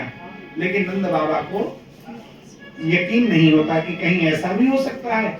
हाँ हाँ, 60 साल के बाद ऐसा ही होता है। कौन बोला? नंद बाबा बोले। अब यशोदा मैया को बड़ा बुरा लगा। कन्हैया को भी अच्छा नहीं लगा कि मेरी माँ की इस तरह से हंसी उड़ाई जाए। एक दिन बड़े सवेरे कन्हैया जल्दी से उठ गए और जैसे ना भगवान जी है ना, शालिग्राम जी बिल्कुल जामुन की तरह, है? ऐसे सुंदर से शालिग्राम जी। तो रामायण में भी कथा है इनकी। अगस्त ऋषि के जो शिष्य थे ना, क्या नाम था अगस्त ऋषि के शिष्य का? सुतीक्ष्ण। क्या नाम? हाँ, जिसकी बुद्धि सुतीक्ष्ण हो, तीक्ष्ण बुद्धि वाला। तो सुतीक्ष्ण ऋषि जो थे अगस्त जी के परम शिष्य थे। अगस्त जी एक बार कहीं बाहर गए तो बोले शालिग्राम जी को तुम गोदावरी नदी में स्नान कराना और इनको चंदन चढ़ाना, इनको पुष्प चढ़ाना, इनको भोग लगाना। तो बता करके चले गए। सुतीक्ष्ण जी 5 वर्ष 6 वर्ष के थे। तो सुतीक्ष्ण जी गोदावरी नदी में स्नान कराने गए तो बगल में जामुन का पेड़ था।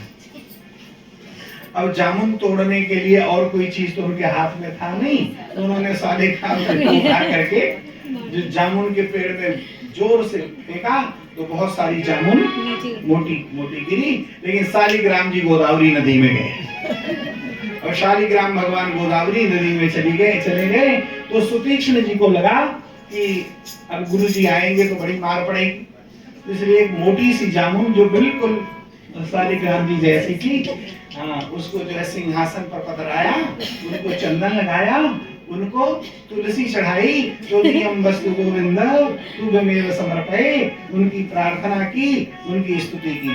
शांताकारं भुजगशयनं पद्मनाभं सुरेशं विश्वाधारं गगनसदृशं मेघवर्णं शुभांगं लक्ष्मीकान्तं कमलनयनं योगविद्यार्णगम्यं वंदे विष्णुं भवभयहरं सर्वलोकैकनाथं।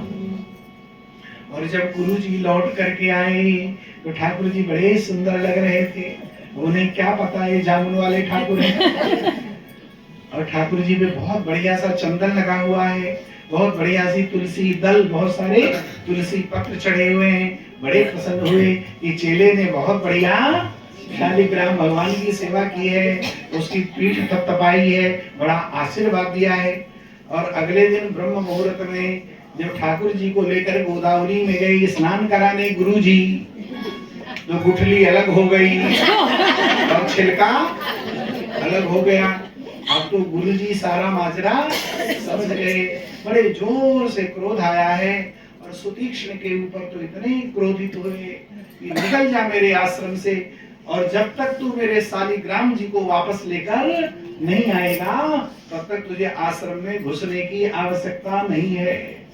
तो गुरु जी के चरणों में प्रणाम करके सुतीक्ष्ण जी कहते हैं, गुरु जी ये अब मैं पत्थर वाले ठाकुर जी नहीं, अब तो मैं ओरिजिनल वाले प्रभु राम को ही लेकर के मैं आपके आश्रम में आऊंगा, और मैं तभी आऊंगा जब राम जी मेरे साथ होंगे। इस प्रकार से सुतीक्ष्ण जी आश्रम त्याग करके चले गए। वास्तव में पहले भगवान की कृपा तो गुरु पे होती है, लेकिन रामचरितमानस को आप पढ़ें तो वहाँ गुरु के ऊपर कृपा बाद में हुई है। पहले सुतीक्ष्ण जी के आश्रम में भगवान राम और लक्ष्मण पधारे हैं, और उसके बाद सुतीक्ष्ण जी कहते हैं प्रभु बस एक कृपा कर दो, मेरे गुरु जी अनंत काल से आपकी प्रतीक्षा कर रहे हैं, मेरे गुरु जी के आश्रम में चलो। मैंने गुरु जी को वचन दिया है, गुरु जी से मैंने निवेदन किया है कि मैं असली भगवान को लेकर के आऊंगा। तो जब सुतीक्ष्ण जी स्वयं प्रभु राम और लक्ष्मण को लेकर गुरु जी के आश्रम में आए तो गुरु जी के नेत्रों से जल की धारा बहने लगी कि शिष्य हो तो ऐसा हो। बोलो सद्गुरुदेव भगवान की जय। ऐसा शिष्य नहीं कि नया नया शिष्य बना, गुरु जी के आश्रम में गया, गाय बाहर बंधी थी और बारिश हो रही थी। गुरु जी ने कहा बेटा गैया को बंधन से मुक्त कर दो, भीतर बांध दो। तो चेला पक्का आलसी, चेले ने कहा गुरुजी बंधन से मुक्त करने का काम तो गुरुजी करते हैं, बंधन से मुक्ति का काम ये तो गुरुजी करते हैं, तो मुझे कहाँ इन कार्यों में फंसा रहे हो। मैंने कभी कुछ गाय को सेवा तो करी नहीं, अब सींगों मार देगी, लात मार देगी, इसलिए ये सेवा तो आप ही करो। अब आखिर गुरुजी तो गुरुजी ठहरे, गैया को ला करके भीतर बांध दिए और गुरुजी अपने गद्दी पर बैठे थे, कुछ शिष्यों को अपना प्रवचन दे रहे थे, ज्ञान दे रहे थे।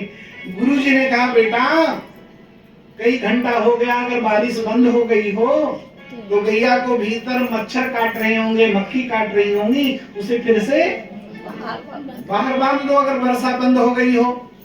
तो शिष्य ने कहा, गुरुजी अभी अभी बिल्ली आई है और आपके बराबर में बैठी है, तो उस पर हाथ फिरा करके देख लो, पता चल जाएगा कि बारिश बंद है या बारिश हो रही है। रात्रि में जब सोने का समय आया, गुरुजी ने कहा, बेटा लालटेन की लाइट बंद कर दो, ऑफ कर दो। तो गुरुजी से कहा, गुरुजी अब इतनी सर्दी में रजाई में सोया हुआ हूँ, कहाँ परेशान कर रहे हो, मुंह न हूँ नया न कथा हूँ कछु नहीं, नयन बंद करो, मुंह न हूँ नया न कथा हूँ कछु नहीं। प्रातः काल का समय हुआ, कोई यजमान 56 प्रकार के भोग लेकर के आया, भगवान को भोग लगाया और गुरुजी ने शिष्य से कहा, बेटा भगवान का प्रसाद आया है, ग्रहण कर लो। तो शिष्य ने कहा, गुरुजी पहले ही आपकी 3 आज्ञाओं का उल्लंघन कर चुका हूँ, अब मुझे नरक में जाना है क्या? 4थी आज्ञा का उल्लंघन तो मैं कर ही नहीं सकता।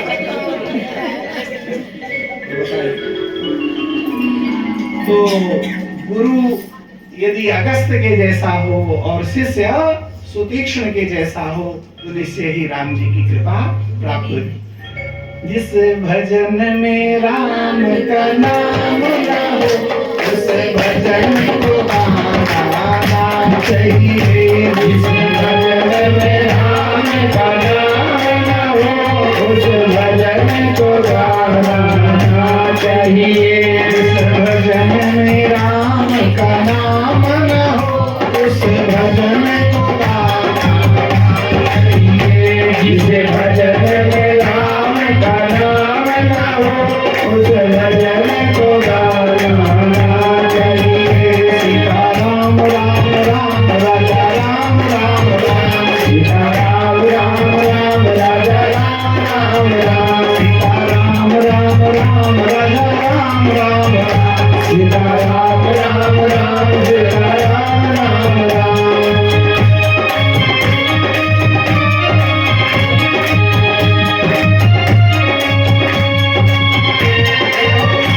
चाहे पत्नी कितनी प्यारी हो, उसे राज बताना ना चाहिए। चाहे पत्नी कितनी सुंदर हो, उसे राज बताना ना चाहिए। चाहे कितना बैरी हो, उसे राज छुपाना ना चाहिए। चाहे कितना सीधा हो, उसे जाना ना चाहिए।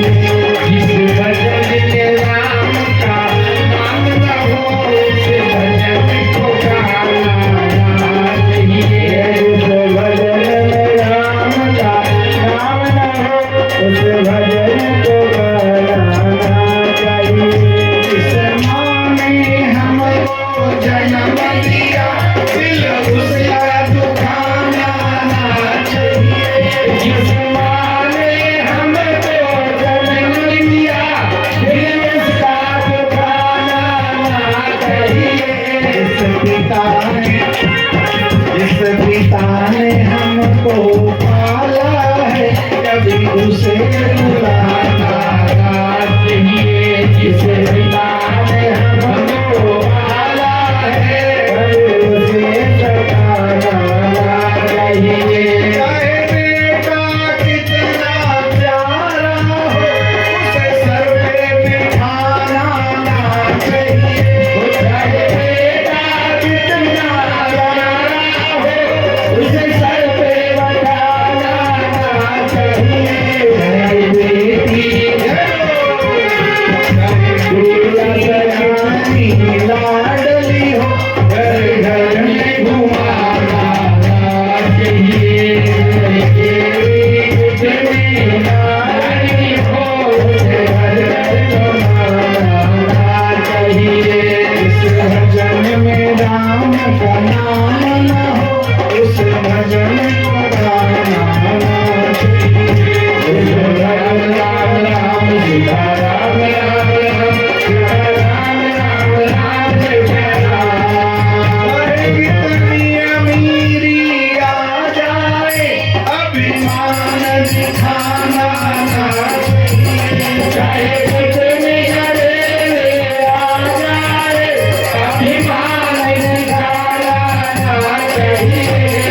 इतनी गरीबी आ जाए दाता को भुलाना ना चाहिए। गरीबी गरीबी आ जाए दाता को भुलाना ना चाहिए। सीताराम राम राम राम राम राम राम सीताराम राम राम राजा राम राम राम सीताराम राम राम राजा राम राम राम सीताराम राम राम राजा राम राम राम। हरि लाल की जय। सुतीक्ष्ण जी की कृपा से अगस्त जी को भगवान के दर्शन हुए। अगस्त जी ने पूछा था सुतीक्ष्ण जी से कि मेरे शालिग्राम जी कहाँ गए?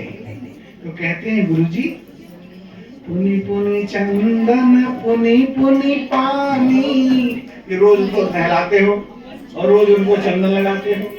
तो पुनि पुनि चंदन पुनि पुनि पानी, ठाकुर कल गए हम कहाँ जाने, ठाकुर कल गए ठाकुर जल गए हम ठाकुर जल गए हम। ऐसे ही शालिग्राम भगवान को जो जामुन की तरह थे, उनको कन्हैया ने अपने गाल में दबा लिया और कन्हैया का गाल सूज गया, क्योंकि गाल में वो थे दबे हुए। और नंद बाबा जो है पूजा में ढूंढ रहे हैं कि शालिग्राम जी कहाँ गए। कभी पोथी हटाएं, कभी सिंहासन के नीचे देखें, कभी अपने अगल बगल देखें, चारों तरफ ढूंढें, लेकिन हो तब तो दिखे, वो तो भगवान के मुंह में बैठे। आखिर में जब ढूंढ ढूंढ करके नंद बाबा थक गए, हैरान हो गए, तो कन्हैया से बोले, कन्हैया तूने शालिग्राम जी को देखा? बोले कैसे, गाल में तो शालिग्राम जी, तो देखा कि बोल तो नहीं रहा है, इसका गाल भी सूजा हुआ है, लगता है कुछ ना कुछ गड़बड़ जरूर है। अच्छा लाला, तेरा ये गाल क्यों सूज रहा है? लाला बता तो सही। अब कन्हैया भागने लगी, इतने में जोर से हाथ नंद बाबा ने पकड़ लिया और बोले कि तेरे मुंह में क्या है, मुंह खोल करके दिखा। अब डाउट हो गया, हो ना हो शालिग्राम भगवान इसके मुंह में है।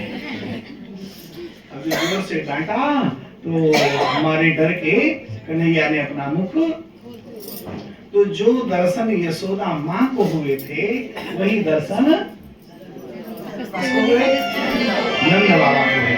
नंद बाबा दौड़े दौड़े दौड़े यशोदा के पास पहुंचे रसोई में। अरे मेहर सुनती हो, उस दिन तुम बिल्कुल सही कह रही थी, मैं तुम्हारा मजाक बना रहा था ना, तुम बिल्कुल सही कह रही थी। मैंने भी आज लाला के मुख में नभ पृथ्वी पाताल देखा, बड़े बड़े पर्वतों को देखा, झरनों को देखा, नदियों को देखा, आकाश, यहाँ तक कि गोकुल और वृंदावन का भी मैंने लाला के मुख में। यशोदा मैया बोली, हाँ हाँ 70 साल के बाद ऐसा ही होगा। इस प्रकार से लाला अपनी बाल लीलाओं से कभी यशोदा माँ को आनंदित करते हैं, कभी जो है नंद बाबा को आनंदित करते हैं। कहते हैं एक बार सूरदास जी गड्ढे में गिर गए, तो वो रोने लगे कि मैं गड्ढे से बाहर, बहुत गहरा गड्ढा था, कुआं जैसा था। तो जब रोने लगे उसी समय पर भगवान आए और भगवान ने सूरदास जी का हाथ पकड़ा और उस कुएं से, उस गड्ढे से बाहर निकाला। अब सूरदास जी के आंखें भले नहीं हैं, लेकिन मन की आंखों से जिसके नेत्र नहीं होते ना, उसकी बाकी जो शक्तियां हैं ना, तो बड़ी तीव्र हो जाती हैं। तो उन्होंने हाथ से ही, स्पर्श से ही ये पता लगा लिया कि ये भगवान के सिवा कोई और नहीं। तो हाथ को कस के पकड़ लिया, लेकिन भगवान जब छुड़ाना चाहें तो भला हम कैसे पकड़ सकते हैं। तो भगवान ने जबरदस्ती हाथ छुड़ाया तो सूरदास जी रोने लगे, और रोते हुए सूरदास जी ने कहा कि हाथ छुड़ाए जा तो निबल जान के मोही, और जब हृदय से जाओगे सबल में जानम तोय। मुझे कमजोर समझ करके मेरा हाथ छुड़ा करके भाग रहे हो, यदि मेरे हृदय से चले जाओ तब मैं तुमको बलवान मानूंगा। सो भगवान रुक गए और सूरदास जी को उन्होंने अपने हृदय से लगा लिया। तो भगवान सुखदेव जी वर्णन करते हैं कि भगवान की प्रत्येक कृपा में उनका दया का अनुभव करना चाहिए। दया शब्द जब हम बोलते हैं तो भगवान की याद आती है ना। दया का उल्टा करो, याद हाँ? याद। तो अगर आप दिल से भगवान को याद करेंगे तो भगवान हमारे ऊपर दया करेंगे, कृपा करेंगे। जाते बेगी द्रवम में भाई, सो मम भगति भगत सुखदाई। जाते बेगी द्रवम में भाई, सो मम भगति भगत सुखदाई। सो सुतान भयवलंबन आना, सो सुतान भयवलंबन दीन जान विज्ञान, दीन जान विज्ञान। महेश महेश गणेश दिनेश सुरेश जाहि निरंतर जाहि, जाहि अनादि अनंत अखंड अछेद अभेद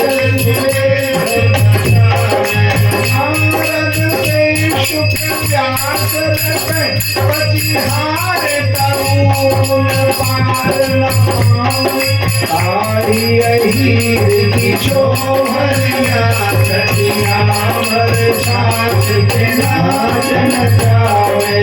आई यही चोभरिया छठिया भर छाछ के नाचन जावे। एक गोकुल में एक फल बेचने वाली थी मालिन। कौन थी? मालिन। फल बेचने वाली मालिन थी, फूल बेचने नहीं, फल बेचने वाली। उसे भगवान कृष्ण का दर्शन करना था तो नंद बाबा के भवन के आगे आई। किसी ऋषि ने बताया था कि तुम रोजाना 108 परिक्रमा करो तो तुम्हारे ऊपर श्री कृष्ण प्रसन्न हो जाएंगे। तो नंद भवन के रोज 108 परिक्रमा किया करती थी। एक दिन भगवान प्रसन्न हुए और उस मालिन के पास आए और बोले कि मुझे थोड़े से फल दे दो।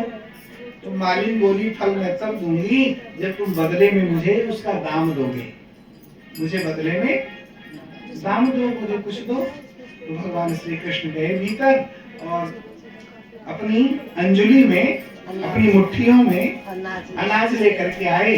लेकिन जब तक बाहर आए तब तक सारी मुट्ठी से एक दो दाने बस उनकी मुट्ठी में बचे थे और वही उसकी टोकरी में डाल दिया। मालिन ने बदले में बहुत सारे फल जितने उनके हाथ में आ सकते थे ऐसे एक दो फल दे दिए और भगवान बड़े प्रसन्न हुए। और मालिन जब अपनी टोकरी लेकर के अपने घर आई और टोकरी को माथे से उतारा तो टोकरी रत्नों से भरी हुई थी, हीरे जवाहरात से भरी हुई थी।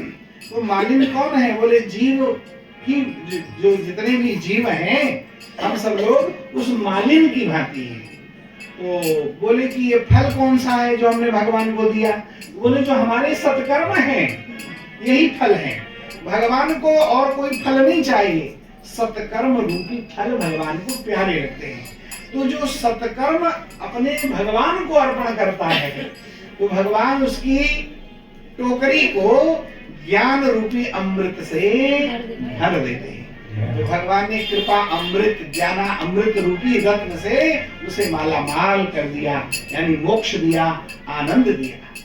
इस प्रत्येक लीला से हमें ये शिक्षा मिलती है कि एन केन प्रकारेण किसी भी भांति हमें भगवान की प्रार्थना उपासना करनी चाहिए। कथा आती है भगवान श्री कृष्ण थोड़े और बड़े हुए तो गौएं उन्होंने बाद में चराई, पहले उन्होंने बछड़े चराए।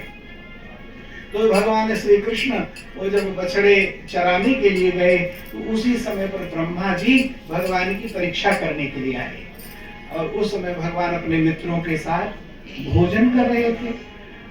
भगवान बीच में बैठे हैं और उनकी सारी जो मंडली है उनके चारों तरफ, क्योंकि भगवान यदि पंक्ति में बैठते तो सबका हाथ उन तक नहीं पहुंचता। तो ब्रह्मा जी को बड़ा डाउट हुआ, बड़ा आश्चर्य हुआ, एक ऐसा भगवान है जो सबका जूठा खा रहा है, सबके बीच में बैठकर सबका जूठा खा रहा है, सब खुद भी खा रहे हैं और कन्हैया को भी खिला रहे हैं। सो ब्रह्मा जी को आश्चर्य हुआ। ब्रह्मा जी ने फिर उन बछड़ों का हरण किया जो बछड़े भगवान चराने आए थे, जो उनके मित्र चराने आए थे, सारे बछड़ों का हरण किया और ब्रह्मलोक ले गए। जब बहुत देर बीत गई, बछड़े दिखाई नहीं दिए तो भगवान के मित्र बछड़े ढूंढने गए। तो ब्रह्मा जी ने एक चाल और चली, सारे मित्रों का भी हरण कर दिया। और भगवान देखते हैं ना तो बछड़े हैं और ना ही मेरे कोई मित्र हैं। भगवान सब कुछ जान गए कि सब ब्रह्मा जी की करतूत है और ब्रह्मा तो मेरे नाभि से प्रकट हुए हैं और फिर भी ब्रह्मा मेरी परीक्षा ले रहे हैं। सो भगवान ने एक लीला करी है, उन बछड़ों को और उन गोपबालों को ब्रह्मा से मुक्त नहीं कराया, बल्कि अपने शरीर से उनके जैसे दूसरे बछड़े और दूसरे गोप बालक जन्म दे दिए। जैसे पहले वाले थे हूबहू वही जन्म दे दिए। 1 साल तक ये लीला चली है। ब्रह्मा जी आकर के देखते हैं वहां तो उसी प्रकार से श्री कृष्ण मित्रों के साथ भोजन कर रहे हैं। ब्रह्मा जी चक्कर में पड़ गए कि जिनको मैं लेकर के गया ब्रह्मलोक वे असली हैं या जो यहाँ पर है वे असली हैं। तो भगवान की सगुण साकार लीला को देख करके ब्रह्मा जी आश्चर्यचकित हो गए और समझ गए कि सभी बछड़ों में और सभी गोपालों में श्री कृष्ण ही समाये हुए हैं। इसलिए ब्रह्मा जी भगवान कृष्ण की पूजा करते हैं, उनका अर्चन करते हैं, उनका वंदन करते हैं। तो भगवान श्री कृष्ण ने ब्रह्मा जी को क्षमा कर दिया है। बोलिए श्री वृंदावन बिहारी लाल की जय। भगवान श्री कृष्ण 5 वर्ष के हुए और अब भगवान श्री कृष्ण जो है गोकुल छोड़कर कहाँ आए? वृंदावन, है ना। वृंदावन, वृंदावन का आज भी इसीलिए है नाम क्योंकि गोकुल फिर भी गांव है, वृंदावन है धाम। वृंदावन के वृक्ष को मरम न जाने को, डाल डाल यर पात पात पे राधे राधे, डाल डाल यर पात पात पे राधे राधे। ओ वृंदावन में बोले ओ राधे राधे बोले, ओ वृंदावन में बोले ओ राधे राधे बोले।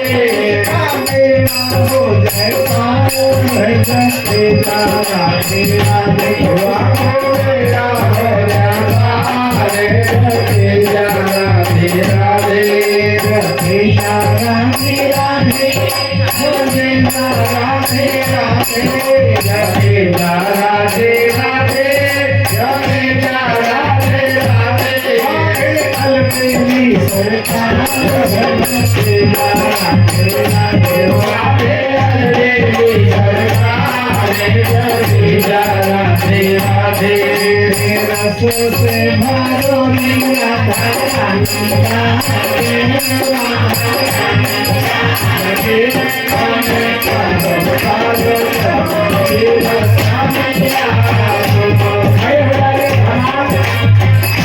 ऐसे बैठे बैठे नहीं गाया जाता, सभी लोग खड़े हो जाएंगे।